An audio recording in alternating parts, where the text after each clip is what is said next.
पाकिस्तान 'ਚ पंजाबी कॉम्प्रैसां दे सब तो वड्डे नैटवर्क पंजाबी नैशनलिस्ट फोरम वालों जी आयां नूं। पंजाबियों की तरफों बलोचों को शदीद नापसंद क्यों किया जाता है? पाकिस्तान की आबादी 207 मिलियन है। पाकिस्तान की 60% आबादी पंजाबी कौम की है। कश्मीरी हिंदू डेरावाले का शुमार पंजाबी कौम 'ਚ ही हुंदा है, जबकि 40% आबादी स्मार्ट, बरावी, गिलगिती, बल्तिस्तानी, कोहिस्तानी, चित्राली, सवाती, गुजराती, राजस्थानी, पठान, बलोच ते हिंदुस्तानी मुहाजिर कौमां दी है।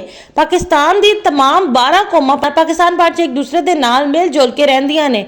इस ਲਈ पाकिस्तान 'ਚ किसी इलाके ਨੂੰ भी किसी खास कौम का रजवाड़ा करार नहीं दिता जा सकता। अलबत्ता पाकिस्तान ਨੂੰ इंतजामी मामलात ਲਈ सूबियां, डिवीजनां, ਜ਼ਿਲ੍ਹਿਆਂ, तहसीलां, यूनियन कौंसलां 'ਚ तकसीम किया गया है। पाकिस्तान की तमाम 12 कौमां विचों पंजाबी कौम के स्मार्ट, बरावी, गिलगिती, बल्तिस्तानी, कोहिस्तानी, चित्राली, सवाती, गुजराती ते राजस्थानी कौमां दे नाल समाजी ते सियासी मरासम चंगे ने, लेकिन पठान, बलोच ते हिंदुस्तानी मुहाजिर कौमां दे पंजाबी कौम दे नाल मरासम मुहाजराई वाले ने, जबकि पंजाबियों की तरफों बलोचां नूं शदीद नापसंद किया जाता है।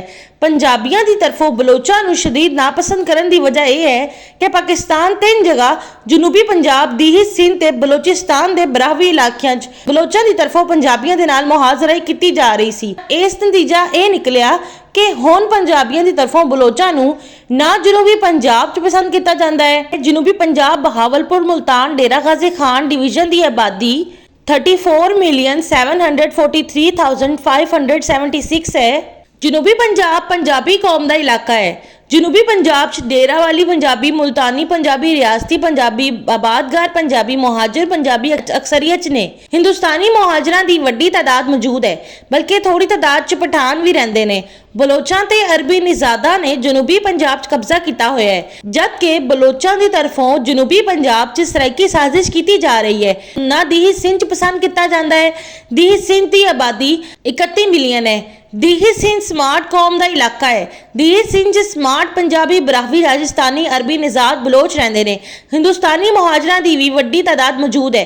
थोड़ी तादाद 'ਚ पठान भी रहंदे ने, जबकि बलोच हुण तेजी दे नाल दीही सिंध ते काबज हो रहे ने ते स्मार्ट सिंधियां ते अपनी समाजी, सियासी, मुआशी बालादस्ती कायम कर रहे हैं। ना बलोचिस्तान के बरावी इलाके 'ਚ पसंद किया जाता है।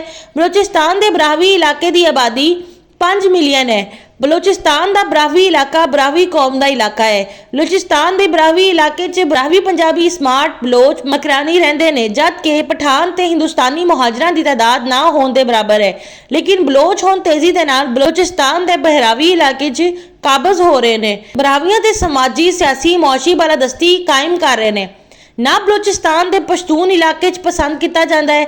बलोचिस्तान के पश्तून इलाके की आबादी 6 मिलियन है। बलोचिस्तान का पश्तून इलाका बरावी कौम का इलाका है, लेकिन बरावी कौम के इलाके ते पश्तूनाइजेशन करके पश्तून काबिज भी ने ते मजीद भी काबिज होंदे जा रहे हैं। बलोचिस्तान के पश्तून इलाके 'ਚ पश्तूना के इलावा बरावी पंजाबी, स्मार्ट, बलोच रहंदे ने, जबकि हिंदुस्तानी मुहाजिरां की भी थोड़ी तादाद मौजूद है। ना सूबा खैबर पख्तूनख्वा 'ਚ पसंद किया जाता है। सूबा खैबर पख्तूनख्वा की आबादी 30 मिलियन है। सूबा खैबर असल 'ਚ पिशावरी पंजाबी, कोहाटी पंजाबी, डेरा वाली पंजाबी, कोहिस्तानी, चित्राली, सवाती की जमीन है, जबकि हिंदुस्तानी मुहाजिरा की भी थोड़ी बहुत तादाद मौजूद है। लेकिन सूबा खैबर 'ਚ पश्तूनाइजेशन करके पख्तून काबज भी ने ते मजीद भी काबज होंदे जा रहे हैं। ना कराची पसंद किया जाता है। कराची की आबादी 16 मिलियन है। कराची 'ਚ 31 लाख हिंदुस्तानी मुहाजिरां दे इलावा पंजाबी, हिंदू, कश्मीरी, डेरा वाली, स्मार्ट, बरावी, गिलगिती, बल्तिस्तानी, कोहिस्तानी, चित्राली, स्वाती, गुजराती, राजस्थानी, पठान और बलोच रहंदे ने। ना शुमाली पंजाब 'ਚ पसंद किया जाता है। शुमाली पंजाब, इस्लामाबाद, रावलपिंडी डिवीजन, हज़ारा डिवीजन, कश्मीर की आबादी 31 मिलियन है। शुमाली पंजाब पंजाबी कौम के इलावा पंजाबी कौम का इलाका है। शुमाली पंजाब 'ਚ पोठोहारी पंजाबी, हिंदू पंजाबी, पहाड़ी पंजाबी अक्सरियत ने। हिंदुस्तानी मुहाजिरा की भी थोड़ी तादाद मौजूद है, जबकि पठान बहुत वड्डी तादाद 'ਚ ने।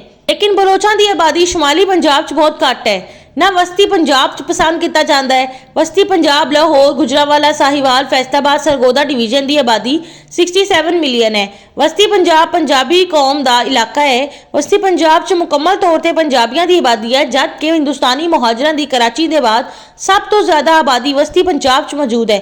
ਲੇਕਿਨ ਪਠਾਨਾਂ ਤੇ ਬਲੋਚਾਂ ਦੀ ਆਬਾਦੀ ਵਸਤੀ ਪੰਜਾਬ 'ਚ ਬਹੁਤ ਘੱਟ ਹੈ। ਪੰਜਾਬ ਦੀ ਬਲੋਚਾਂ ਦੇ ਲਈ ਨਾਪਸੰਦੀਦਗੀ 'ਚ ਵਕਤ ਗੁਜ਼ਾਰਾਂ ਦੇ ਨਾਲ ਇਜ਼ਾਫਾ ਹੁੰਦਾ ਜਾ ਰਿਹਾ ਹੈ। ਜਨੂਬੀ ਪੰਜਾਬ ਦੀ ਸਿੰਧ ਬਲੋਚਿਸਤਾਨ ਦੇ ਬਰਾਵੀ ਇਲਾਕੇ 'ਚ ਬਲੋਚਾਂ ਦੀ ਤਰਫੋਂ ਪੰਜਾਬੀਆਂ ਦੇ ਨਾਲ ਮੁਹਾਜ਼ਰਾ ਦਾ ਖਾਤਮਾ ਨਾ ਹੋਣ ਤੱਕ ਪੰਜਾਬੀਆਂ ਲਈ ਬਲੋਚਾਂ ਦੀ ਨਾਪਸੰਦੀਦਗੀ 'ਚ ਇਜ਼ਾਫਾ ਹੁੰਦਾ ਰਹੇਗਾ। ਇਸ ਦੀ ਵਜ੍ਹਾ ਦੇ ਨਾਲ ਜਨੂਬੀ ਪੰਜਾਬ ਦੀ ਸਿੰਧ ਤੇ ਬਲੋਚਿਸਤਾਨ ਦੇ ਬਰਾਵੀ ਇਲਾਕੇ ਤੋਂ ਇਲਾਵਾ ਖਾਸ ਤੌਰ ਤੇ ਬਲੋਚਿਸਤਾਨ ਦੇ ਪਸ਼ਤੂਨ ਇਲਾਕੇ, ਸੂਬਾ ਖੈਬਰ, ਕਰਾਚੀ, ਸ਼ਮਾਲੀ ਪੰਜਾਬ ਤੇ ਵਸਤੀ ਪੰਜਾਬ 'ਚ ਬਲੋਚਾਂ ਨੂੰ ਸ਼ਦੀਦ ਨੁਕਸਾਨ ਹੋਏਗਾ।